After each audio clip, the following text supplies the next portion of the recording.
আমিরাতের আজকের নিউজ।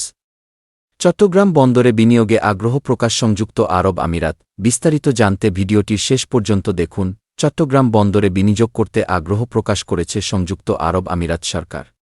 বিশ্বের অন্যতম বৃহৎ সমুদ্রবন্দর ব্যবস্থাপনা company DP Dubai port world বর্তমানে ৬ মহাদেশ জুড়ে ৬০টির বেশি সমুদ্রবন্দর ব্যবস্থাপনার দায়িত্বে নিয়োজিত রয়েছে। তাই বাংলাদেশের চট্টগ্রাম বন্দরে বিনিয়োগের মাধ্যমে উভয় দেশই উপকৃত হবে বলে জানান দেশটির রাষ্ট্রদূত। রবিবার নৌ মন্ত্রণালয়ে নৌপরিবহন ও বস্ত্র এবং পাট উপদেষ্টা ব্রিগেডিয়ার জেনারেল অব. এম শাখাওয়াত হোসেন এর সঙ্গে এক সৌজন্য সাক্ষাতে এ কথা বলেন বাংলাদেশে নিযুক্ত সংযুক্ত আরব আমিরাতের ইউএই রাষ্ট্রদূত আবদুল্লাহ আলী আবদুল্লাহ খাসিফ আল হামুদি। এ সময়ে বস্ত্র ও পাট মন্ত্রণালয়ের সচিব মো.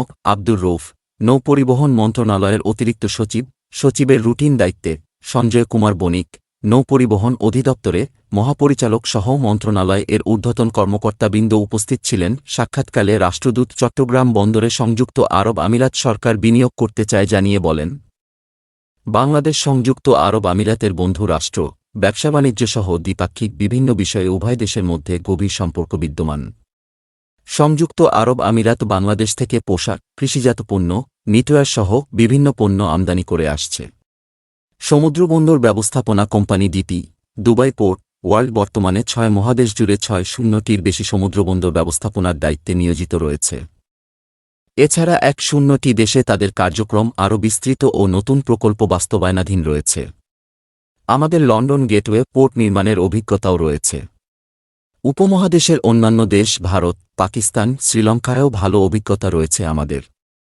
রাষ্ট্রদূতের এ বিনিয়োগ প্রস্তাবনাকে স্বাগত জানিয়ে উপদেষ্টা বলেন, বাংলাদেশ সবসময় বিদেশি বিনিয়োগকে স্বাগত জানায়।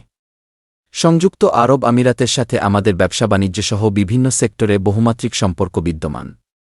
আমরা চট্টগ্রাম বন্দর সহ অন্যান্য সকল ক্ষেত্রেই সংযুক্ত আরব আমিরাতের বিনিয়োগের আকাঙ্ক্ষাকে সাধুবাদ জানাই। আমি মনে করি এটির মাধ্যমে দুই দেশের বন্ধুত্বপূর্ণ সম্পর্ক নতুন উচ্চতায় পৌঁছে যাবে। বাংলাদেশের জন্য যেটি মঙ্গলজনক সে সকল বিদেশি প্রস্তাবকে বর্তমান সরকার ইতিবাচকভাবে বিবেচনা করবে। উপদেষ্টা রাষ্ট্রদূতকে বাংলাদেশি নাবিকদের জন্য দুবাইয়ের ভিসা জটিলতা দূরীকরণের মাধ্যমে সহজ উপায়ে ট্রানজিট ভিসা ইস্যু করার আহ্বান জানান। রাষ্ট্রদূত উপদেষ্টার প্রস্তাবকে গ্রহণ করে বলেন, বাংলাদেশি নাবিকদের জন্য এখন থেকে সহজ উপায়ে ট্রানজিট ভিসা প্রদানের পদক্ষেপ নেওয়া হবে। এ সময় বাংলাদেশ ও সংযুক্ত আরব আমিরাতের মধ্যেকার বাণিজ্য ঘাটতি দূরীকরণ করার মাধ্যমে বাণিজ্য ভারসাম্য আনয়নের লক্ষ্যে বাংলাদেশ থেকে আরও বেশি পাটজাত পণ্য আমদানি এবং পাট ও বস্ত্র শিল্পে সংযুক্ত আরব আমিরাতকে বিনিয়োগের আহ্বান জানান বস্ত্র ও পাট উপদেষ্টা। রাষ্ট্রদূত উভয় দেশের স্বার্থসংশ্লিষ্ট যেকোনো বিষয়ে একসাথে কাজ করার অঙ্গীকার পুনর্ব্যক্ত করেন এবং বস্ত্র ও পাট মন্ত্রণালয়কে এ বিষয়ে লিখিত প্রস্তাবনা প্রদান করতে অনুরোধ করেন।